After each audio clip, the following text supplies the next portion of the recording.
Yes. You know, what work happened before Saturday to interact with the homeless? What's working now with encampments and people who are out in the cold? Is homeless services out there looking for people in the cold? So first and foremost, we mourn the loss of any and every New Yorker. And we are keeping those 5 New Yorkers in our thoughts, as well as their friends and their family.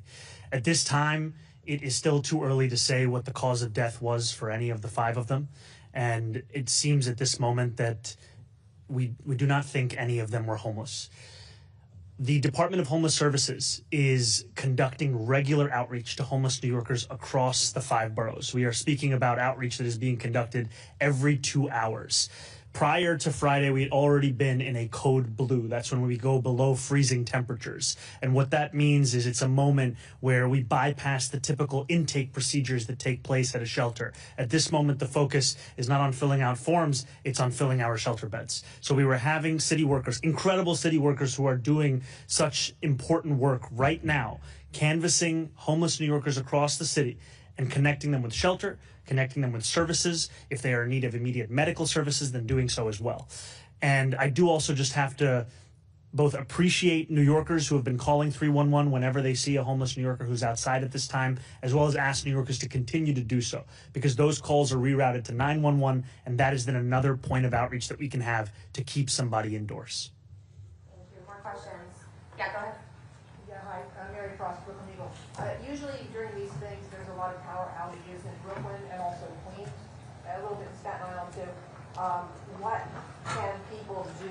What do you advise they do if there's some big power outages again? I think the first thing you should do is call 311 so that the city is aware of it. I am heartened by the reports that we've received thus far that we have not seen such outages as yet, though it was a key part of our briefing was both anticipating and hearing the reports of what the current status is. Additionally, when I am telling New Yorkers to stay home and to stay safe and to avoid unnecessary travel, I would also remind every New Yorker that in a moment such as this, with this kind of immense cold, to also be very careful with the use of remote space heaters. We are speaking about the need to ensure that you always monitor the operation of a space heater, as well as keep it more than 3 feet away from anything that is flammable. Thank you. Yes, go ahead, Laura. Mayor, we know that commuters are going to need to come to work tomorrow. We know they come from outside of New York and New Jersey. What would you say to those commuters, and have you been in contact with Governor Sherrill in New Jersey? So I haven't yet been in contact with Governor Sherrill over the course of this snowstorm. What I can tell you, however, is that I've been in close contact with Governor Hochul and Governor Hochul's team. We have all been in regular, constant communication as we know that these conditions pose a real danger to New Yorkers. I am thankful for the incredible work of our sanitation workers, as well as the workers and the leadership at the MTA, for ensuring that when we speak about service in our public transit, it is continuing at this time. If anything, there may be minimal service delays, but by and large, it is as expected.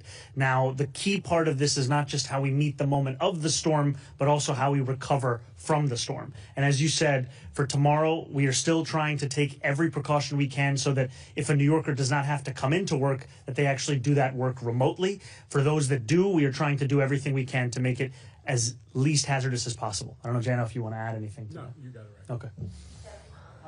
Two things. Going back to the fatalities yesterday, you said that those, you don't believe that those were homeless people? At this time, it doesn't appear that those New Yorkers were homeless. Do you have any other detail about it?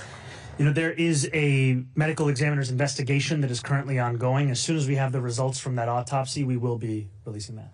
And then on schools, it wasn't too long ago that you told Hellgate that you were pro snow day if the kids can go to school. What changed your mind on that? You know, I think there's always the tussle between the head and the heart. I can tell you, as a New Yorker who loved snow days growing up and would sit and watch local news at 5 a.m. to see if my school was mentioned on the ticker at the bottom, I know what this means for students. It's why I've invited them to pelt me in the face with a snowball. However, New York City also operates in accordance with state law, where we have to have 180 days of instruction. And given the additions of holidays over the past few administrations, it reduces the flexibility that we can have to have an old-fashioned snow day. All right, probably got time for one more. All right. There's one more. Yeah, go ahead. Mayor Mamdani, you said you have much faith in technology as students doing remote tomorrow. If there is perchance a hiccup, what do parents or children need to know in that case?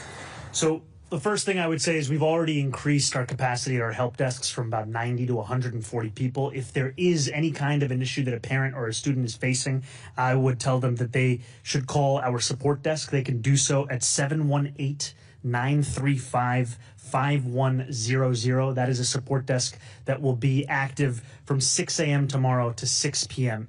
And I do also just want to acknowledge and appreciate the work of our chancellor, the work of our DOE, because what they've been doing is ensuring that we learn from the lessons of the past. That means stress testing the system such that it can handle a capacity of the entire school system logging on. Now, we know that tomorrow it will not be the entire school system because high school students and students at schools that have grades 6 through 12 already have a previously scheduled day off as part of professional training day. And yet what we know is that the system would be prepared even if that was the case. So for every student that will be logging on tomorrow, our principals are fully prepared, thanks to the hard work of those at DOE, where we will have staggered start times. Students have their tech, and it's going to be a good remote learning day. Thank you, everyone. Thank you. I try.